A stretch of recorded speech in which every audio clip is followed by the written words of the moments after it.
Andhra Pradesh assembly సమావేశాలు ప్రారంభమయ్యాయి. మొదటి రోజు సభలో గవర్నర్ అబ్దుల్ నజీర్ ప్రసంగించగా, అనంతరం సభ మంగళవారానికి వాయిదా పడింది. అంతకు ముందు ఏపీ అసెంబ్లీ దగ్గర వైఎస్ జగన్, వైఎస్ఆర్సీపీ ఎమ్మెల్యేలు, ఎమ్మెల్సీలు నల్ల కండువాలతో, ప్లకార్డులతో నిరసన తెలుపుతూ వచ్చారు. ఈ క్రమంలో వైఎస్ఆర్సీపీ ఎమ్మెల్యేలను, ఎమ్మెల్సీలను పోలీసులు అడ్డుకోగా ప్లకార్డులు చించివేయడంతో పోలీసు అధికారిపై వైఎస్ జగన్మోహన్ రెడ్డి తీవ్ర ఆగ్రహం వ్యక్తం చేశారు. అంతేకాకుండా మధుసూదన్ రావు గుర్తుపెట్టుకో, అధికారంలో ఉన్న వారికి సెల్యూట్ కొట్టడం కాదు అంటూ సీరియస్గా వార్నింగ్ ఇచ్చారు. పోలీసుల జులుం ఎల్లకాలం ఉండదని గుర్తుపెట్టుకోవాలన్నారు మాజీ ముఖ్యమంత్రి వైఎస్ జగన్. పోలీసులు ఈ విషయం గుర్తుపెట్టుకుంటే మంచిదని, పోలీసుల టోపీల మీద ఉన్న సింహాలు ఉన్నది ప్రజాస్వామ్యాన్ని కాపాడటం కోసం అంటూ ఘాటుగా స్పందించారు. పోలీసులు ప్రజాస్వామ్యాన్ని ఖూనీ చేయటం కోసం కాదని, ఎమ్మెల్యేలు, ఎమ్మెల్సీల చేతుల్లో ఉన్న పేపర్లు లాక్కుని చించివేసే అధికారం ఎవరిచ్చారని ఆయన ప్రశ్నించారు. ఆ తర్వాత జగన్ ఎమ్మెల్యేలతో కలిసి సభలోకి వెళ్లారు. పేపర్లు గుంజుకొని లాక్కొని మీ ఇష్టం వచ్చినట్టుగా చింపే కార్యక్రమం చేసే అధికారం ఎవరిచ్చారు?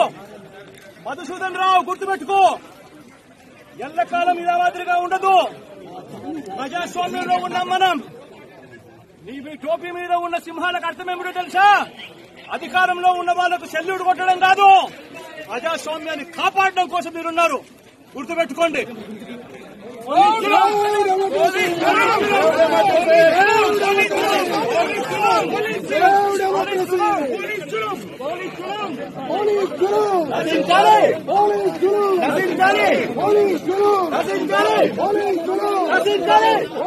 ఉభయ సభలను ఉద్దేశించి గవర్నర్ అబ్దుల్ నజీర్ ప్రసంగం ప్రారంభమైన వెంటనే, మరోవైపు సభ లోపల కూడా గవర్నర్ ప్రసంగం ప్రారంభించిన వెంటనే వైఎస్ఆర్సీపీ ఎమ్మెల్యేలు, ఎమ్మెల్సీలు నిరసన వ్యక్తం చేశారు.